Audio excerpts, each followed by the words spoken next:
आपने कहा था कि हट किया जा सकता है प्रभु से, रो के हट किया जा सकता है। हट करो तो राधा मिल जाए, हमारी श्री जी मिल जाएंगे। ये मनुष्य जन्म मिला है भगवत प्राप्ति के लिए। हट करो। जब सब गोपियां मिलके रोई तो उन्हीं के बीच में श्री कृष्ण प्रकट हो गए, नहीं हो गए? हम जो चाहे कर सकते हैं, ईश्वर के अंश है, पर हमारी चाह में दम हो जाए तो भगवत प्राप्ति हो जाए, श्री जी मिल जाए, लाडली जी मिल जाए। अगर राधा राधा जपो रोज श्री जी के लिए तो श्री जी मिल जाएगी। बहुत करुणामयी है। किसी भी देश में न पतिव्रता मिलेगी न यति मिलेगा, ब्रह्मचर्य का कहीं नामो निशान नहीं मिलेगा। ये भारत देश में ही मिलेगा। यहाँ ब्रह्मचारी मिलेंगे, यहाँ सती मिलेंगे, यहाँ प्राणपण से धर्म का पालन करने वाले मिलेंगे। अब हमारे जो नई पीढ़ी है वो आधुनिकता को स्वीकार कर रही है। गर्लफ्रेंड, बॉयफ्रेंड, कौन सा रिलेशन है, लिव इन रिलेशन, ये हमारे कहीं किसी भी धर्म ग्रंथ में लिखा हो तो आप बता दीजिए। हमारा नाम प्रेमानंद है, लेकिन ये नहीं जान सकते कि मैं कौन हूँ। मैं कौन हूँ तुम मुझे जान गए क्या? मुझे जान जाओगे तो कुछ जानने बाकी नहीं रहेगा भाई। अगर हमें तुम जान गए तो कुछ जानना बाकी नहीं रहेगा। बस इतना ही बात तुम समझ लो। शादी वादी मतलब आप पूरी उम्र नहीं करने वाले, ऐसी ब्रह्मचार्य के उसमें रहेंगे और पूरे उम्र अपनी जिंदगी देश धर्म गौ माता की सेवा, नौजवानों में एक जोश भरने के लिए मैं जीवन भर इसका पालन करूंगा। बलवान बनो, तुम दूसरों के आगे घुटने टेकने की जगह दूसरों को घुटने टेकवाओ। इतने भजन करो, इतना तप करो, इतने नियम में रहो कि दूसरा तुम्हारे सामने झुके, तुम्हें झुकने की जरूरत न। एक बार देवदयानंद सरस्वती के पास एक राजा आते हैं। वो संशय करके आते हैं कि सुना है कि बहुत बड़े तपस्वी हैं, सुना है ब्रह्मचारी हैं और बहुत बल है, ऐसा अद्भुत व्यक्तित्व है, देखते हैं जाकर के।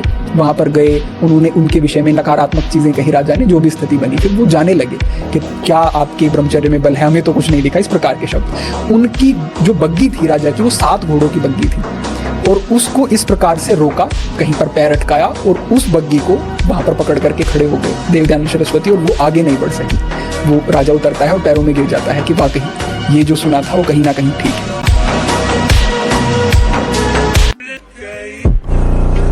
कह रहे जो दूसरे की निंदा सुनने में आनंद का अनुभव करता है उसको भोग मिलेगा। काहे का? बोले नरक का भोग मिलेगा। इसलिए जो तुम्हें ऐसी बातें सुनाने के लिए उत्साहित हो उनसे उदासीन रहो, अर्थात उनसे कोई परिचय नहीं, कोई अपनापन नहीं। हाथ जोड़कर कह दे कि आज तो आप कृपा करके आ गए हो, आगे कृपा करके कभी मत आना। नहीं, आज हम आपका स्वागत नहीं कर रहे, आगे स्वागत करेंगे तो आप सह नहीं पाओगे, इसलिए आप कृपा करके आगे मत आना।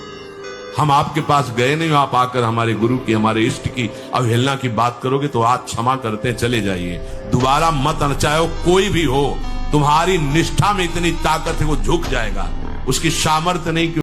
अगर हमारा ये रसेंद्री और जनेन्द्री जनित ही क्रीड़ा चलती रही तो इस मनुष्य देह की सार्थकता क्या है? इसलिए जनेन्द्री को पवित्र रखना, ब्रह्मचर्य युक्त होना अत्यंत अनिवार्य है। चाहे गृहस्थ हो चाहे विरक्त हो, शरीर और मन बुद्धि और स्वभाव तीनों को पवित्र करने में बहुत बड़ा योग ब्रह्मचर्य का होता है। दिनचर्या परिपक्व नियम से ठीक समय से ये ब्रह्मचर्य की क्षमता होती है। अगर ब्रह्मचर्य आपके अंदर नहीं तो कमर में दर्द, माथे में दर्द, चक्कर आना, घुटने दर्द करना, बिना प्रयास के वीर्यपात हो जाना, नाना प्रकार से हमारे मन में भय सताना।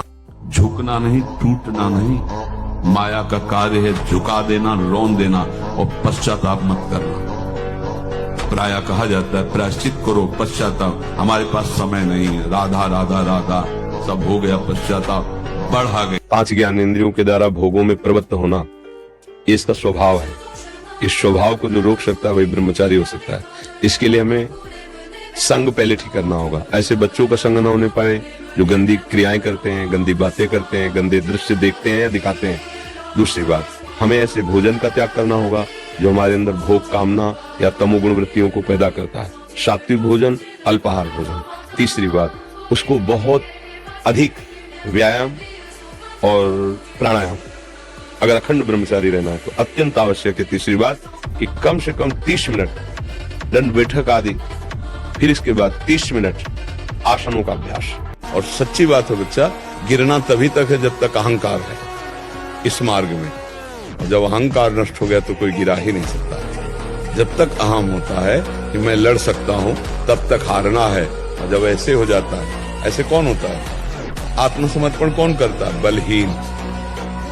बलहीन आत्मसमर्पण करता है। तो महाबल उसको स्वीकार कर लेता। महाबल है भगवान गुरुदेव, फिर उसको कोई नहीं। हस्त क्रिया से संपूर्ण शरीर ढीला, फीका, दुर्बल, कमजोर और रोगों का प्रादुर्भाव होने लगता है।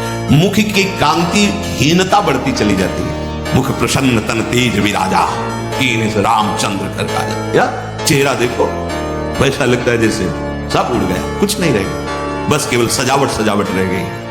पवित्रता, जितेंद्रियता, बल, अध्यात्म चिंतन कुछ नहीं, शून्य। बस वही वर्तमान भोगों का चिंतन, कैसे भोगूं, भोगे हुए भोगों का चिंतन बस। जो कर चाहोगे हो जाए, पर पवित्र आचरण, साथ में पवित्र आचरण। एक किसान भी अन्न बोता है तो खेती को तैयार करता है। आपको अपने हृदय की भूमि तैयार करनी होगी। कामना पूर्ति के लिए ऐसे थोड़ी चला जाता है। देखो ना, उपासक को नाटक, उपन्यास, सिनेमा, अश्लील चित्र, गंदी पिक्चरें बिल्कुल नहीं, क्यों अपना नाश कर रहे हो? उपासक समझता है कि कोई जानता नहीं है, लेकिन तुम जिसको जानने के लिए चले वो तो तुम्हें जान रहा है ना। वो कैसे तुम्हारे सामने आएगा? कैसे तुम्हारे मुख में नाम चलेगा? कैसे हृदय में भगवत प्राप्ति का उत्साह रह जाएगा यदि आप ऐसा? तनाव मुक्त चेहरा जानते हो किसका होता है? जिसमें संयम होता है, जो सत्य मार्ग, वो तनाव मुक्त। मुख प्रसन्न तन तेज विराजा, कीने रामचंद्र कर काजा। मुख प्रसन्न होता है क्योंकि भगवान भगवत कार्य में लगा है ना। गंदे आचरण वाला कभी किसी को देख लेगा, उसका चेहरा ही ऐसा। अब कितनी नव किशोर अवस्था, बिजली की तरह शरीर में स्फूर्ति, एकदम चमकता हुआ चेहरा। ब्रह्मचारी के चरण ऐसे पड़ते हैं जैसे आग में पड़ते हैं, क्योंकि ब्रह्मचर्य होता है। ब्रह्मचर्य अत्यंत आवश्यक है। नींद पर काबू पाने के लिए, शरीर पर शासन करने के लिए, मन पर शासन करने के लिए, दिव्य आनंद का अनुभव करने के लिए ब्रह्मचर्य नींव है, नींव। ब्रह्मचर्य कैसे ठीक हो? हमारा संग ठीक नहीं, हमारा भोजन ठीक नहीं, हमारा दृश्य ठीक नहीं, हमारा श्रवण ठीक नहीं, गंदी बातें देखे, गंदी बातें सुने, गंदा विचार आए, गंदी क्रियाएं करें, फिर ब्रह्मचर्य कैसे रहा जा सकता है? हम सबसे कहते हैं व्यायाम, बिना शरीर को थकाए ब्रह्मचर्य को पचाया नहीं जा सकता। 4 बजे उठ के नहा धो करके घंटा आध घंटा दंड बैठक मारे तो आप देखो आपका जीवन प्रकाशित होने लगे।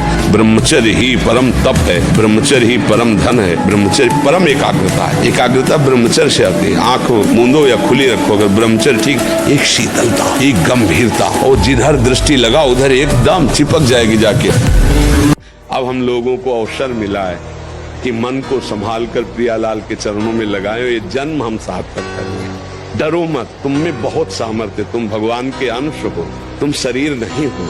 ये शरीर एक तुम्हारी यात्रा के लिए गाड़ी मिली है, परमार्थ की यात्रा, तुम शरीर नहीं हो। तुम भगवान की दिव्य अंश हो, जो चाहो कर सकते हो। तुम अपने को भूल गए हो, बस इसलिए तुम कहते हो मैं नहीं कर पाऊंगा, लेकिन तुम सब कुछ कर सकते हो।